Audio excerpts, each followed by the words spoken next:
Hello' ছাত্ৰ ছাত্ৰীসকল, এইটো ভিডিঅ'ত আলোচনা কৰিম গ্ৰেছ মাৰ্কৰ বিষয়ে। অৰ্থাৎ মেট্ৰিক পৰীক্ষাত কিমান পালে গ্ৰেছ মাৰ্ক দিয়ে আৰু কিমান পালে আকৌ গ্ৰেছ মাৰ্ক নিদিয়ে। মই তোমালোকক দুখন মাৰ্কশ্বিট ফাৰ্ষ্টত দেখুৱাই লওঁ। ইয়াত চোৱা, এখন মাৰ্কশ্বিট আছে। এইজন ছাত্ৰই গ্ৰেছ মাৰ্ক লৈ পেলাই পাছ কৰিছে হ'ল। আৰু এখন মাৰ্কশ্বিট চোৱা, এইখন মাৰ্কশ্বিট ইয়াত চোৱা, এইজন ছাত্ৰ আকৌ ফেইল কৰিছে, সি গ্ৰেছ মাৰ্ক পোৱা নাই। এতিয়া দুইখন মই বুজাই দিম তোমালোকক। গতিকে তোমালোকে এনেকুৱা ভিডিঅ' পাই থাকিবলৈ হ'লে মোৰ চেনেলটো ছাবস্ক্ৰাইব আৰু লাইক কৰিবলৈ নাপাহৰিবা। ৰিজাল্টৰ আগলৈকে মই তোমালোকক এনেকুৱা ইনফৰ্মেশ্যন দি থাকিম। আৰু তোমালোকক যদি কিবা অসুবিধা আছে কমেণ্ট বক্সত কমেণ্ট কৰি জনাবা। চ' মই দেখুৱাইছোঁ তোমালোকক। চোৱা, এইজন ছাত্ৰই ছেকেণ্ড লেংগুৱেজ ইংলিছ আছিল। ইয়াত ইংলিছ ছাবজেক্টত সি 6 মাৰ্ক গ্ৰেছ মাৰ্ক লৈ পেলাই সি পাছ কৰিছে। এতিয়া চোৱা, গ্ৰেছ মাৰ্ক ইয়াত দিছেনো কেনেকৈ, মই তোমালোকক ধুনীয়াকৈ দেখুৱাই দিছোঁ। চ' ইয়াত টোটেল মাৰ্ক হৈছে, ফাৰ্ষ্ট মাৰ্ক কিমান, টোটেল 180 হ'ল। আৰু সি পৰীক্ষাত পাইছে কিমান, 344 পাইছে। অৰ্থাৎ ক'বলৈ গ'লে সি ফাৰ্ষ্ট ডিভিজনৰ ওচৰতে পাই গ'ল। তথাপিও এইজন ছাত্ৰ গ্ৰেছ মাৰ্ক লৈ পেলাই পাছ কৰিছে, কাৰণ ইংলিছত তাৰ মাৰ্ক আমি চাম কিমান পাইছে সি ইংলিছত। চ' ইংলিছত সি মাৰ্ক পাইছিল, ফাৰ্ষ্ট মাৰ্ক দি আছে ইংৰাজীত, সি প্ৰেক্টিকেলত 3 পাব লাগে, সি পাইছে কিমান, 7, অৰ্থাৎ বেছি পাইছে। অবজেক্টিভত সি 13 পাব লাগে, সি পাইছে 22, বেছি পাইছে। ডেছক্ৰিপটিভত পাব লাগে 14, সি পাইছে কিমান চোৱা, 14ৰ ঠাইত সি পাইছে 8, অৰ্থাৎ সি 14 পাব লাগিছিল। সেই দুটাত এইটোত বেছি আছে, কিন্তু ইয়াত 8 পাইছে। আৰু কিমান কম আছে, 6 কম আছে, অৰ্থাৎ 14 হ'লেহে পাছ কৰে সি। গতিকে সেই 6টো তাৰ কাৰণে সি গ্ৰেছ মাৰ্ক পাইছে।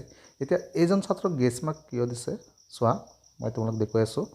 ইয়াত চোৱা, যেতিয়া তোমালোকৰ ইয়াত চাবা 180তকৈ যদি বেছি মাৰ্ক পায়, যদি কোনো ছাত্ৰ 180তকৈ বেছি মাৰ্ক পায়, তেতিয়া তাক গ্ৰেছ মাৰ্ক দিয়া হয়। এইজন ছাত্ৰ 180তকৈ বেছি পাইছে, সেইকাৰণে 180 পালে ফাৰ্ষ্ট, আৰু সি পাইছে 344, সেইকাৰণে তাক এই 344ৰ পৰা 6 মাৰ্ক এটা তাত লৈ গ'ল, নি পেলাই গ্ৰেছ মাৰ্ক দি তাক পাছ কৰাই দিলে।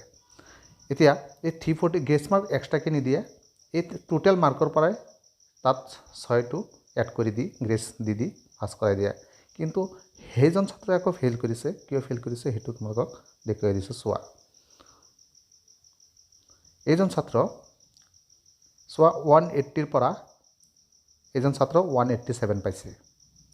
ইও বেছি পাইছে, কিন্তু ডিফাৰেঞ্চটো কি আছে চোৱা। এইজন ছাত্ৰ ফেইল কৰিছে ইংলিছত আৰু মেথামেটিক্সত ফেইল কৰিছে, আৰু এটাত ফেইল কৰিছে ছ'চিয়েল ছায়েন্সত ফেইল কৰিছে। কিয় ফেইল কৰিছে চোৱা, সি ইংলিছত চোৱা 3 পাব লাগে, প্ৰেক্টিকেলত সি পাইছে 5, বেছি পাইছে। আৰু অবজেক্টিভত সি 13 পাব লাগে, সি পাইছে 17, বেছি পাইছে। আৰু থিয়ৰীত পাব লাগে সি 14, সি পাইছে 6, অৰ্থাৎ এই 6 সি ইয়াত 6 পাই গ'ল। গতিকে তাৰ কাৰণে গ্ৰেছ মাৰ্ক কিমান আনিব লাগে, 8 আনিব লাগে। কিন্তু মেক্সিমাম গ্ৰেছ মাৰ্ক এটা কথা মনত ৰাখিবা, 10লৈকে আনিব পাৰে, কাৰণ যোৱাবাৰ 10লৈকে আনিছে। গতিকে এইবাৰত 10লৈকে আনিব চাগে, 10 আনিব পাৰে। কিন্তু ইয়াক 10 আনিলে কিমান হয়, 6ৰ লগত যেতিয়া 10 এটা প্লাছ কৰি দিব, তেতিয়া হৈ যাব কিমান, 16 তাৰ লাগে 14 পাছ কৰিব লাগে 14, কিন্তু হৈ যায় 16। তথাপি ইয়াক গ্ৰেছ দিয়া নাই, কাৰণ কি মই তোমালোকক দেখুৱাই দিছোঁ। চোৱা, আকৌ সেই দুটা চাই লওঁ আমি। চোৱা, জেনেৰেল মেথামেটিক্সত প্ৰেক্টিকেলত 3 পাব লাগে, সিহে পাইছে 7। তাৰপিছত এই অবজেক্টিভত 13 পাব লাগে, সি 13 পাইছে।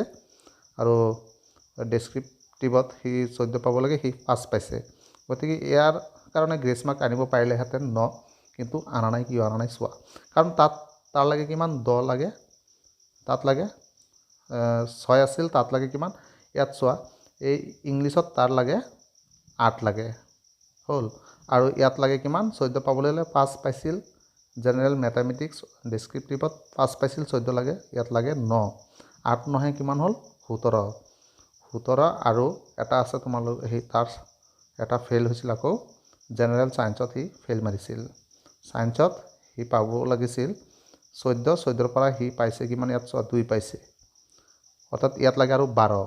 গতিকে ইয়াত 17 আৰু 12, 19, 20, 29 অৰ্থাৎ তাৰ 29 মাৰ্ক লাগে গতিকে ইয়াত চোৱা সি টোটেল মাৰ্ক পাইছে 187 পাইছে কিন্তু ফাৰ্ষ্ট কৰিবলৈ 180 লাগে 187 পাইছে কিন্তু 187ৰ পৰা যেতিয়া এই 29 মাৰ্ক লৈ যাব তেতিয়া 180তকৈ কম হৈ যাব 180তকৈ কম হৈ যাব সেইকাৰণে তাৰ মাৰ্ক গেছ মাৰ্ক 29 যদি ইয়াত 187ৰ ঠাইত যদি এজন ছাত্ৰই যদি 180তকৈ 29 বেছি পালেহেঁতেন তেতিয়াহ'লে তাক গ্ৰেছ মাৰ্ক দি পাছ কৰাই দিলেহেঁতেন সেইকাৰণে এইজন ছাত্ৰই ফেইল কৰিছে গতিকে তোমালোকে কি কৰিব লাগিব মানে মাৰ্ক সদায় 180তকৈ বেছি পাব লাগিব বহুত বেছি পাব লাগিব তেতিয়া তোমালোকক গ্ৰেছ টানিব যদি কোনোবাই ছাত্ৰ দুটাত ফেইল মাৰি দিলে আৰু মাৰ্ক পাইছে সি 187 বা 182 তথাপি এইজন ছাত্ৰক গ্ৰেছ মাৰ্ক দিব নোৱাৰে কাৰণ গ্ৰেছ মাৰ্ক দিবলৈ হ'লে তাৰ মাৰ্ক সদায় 180তকৈ বেছি হ'ব লাগিব তেতিয়া সেইজন ছাত্ৰক গ্ৰেছ মাৰ্ক